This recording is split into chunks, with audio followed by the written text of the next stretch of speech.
Hi, Paulo here. Welcome to the channel where I make how-to videos. In this video, we're going to learn how to install the Node LTS version using Homebrew. So first, make sure you have Homebrew installed. Check out the links in the description below on how to install Homebrew.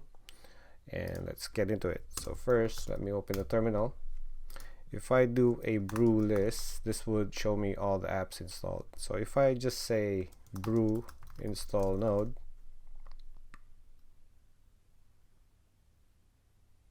now when I say node-v, this is give me the current version. What if I want the LTS version?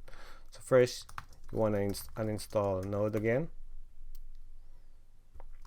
Do clear, say brew list, node is missing. So to install the LTS version, you say brew install node at 20.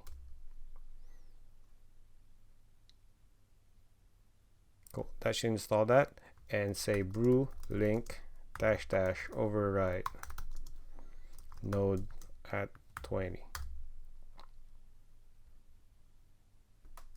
Cool. Now when I say node-v, I should get the LTS version. There you go. Short and easy tutorial. Hope you like this tip. Thumbs up, thumbs down. Please subscribe to the channel. Bye.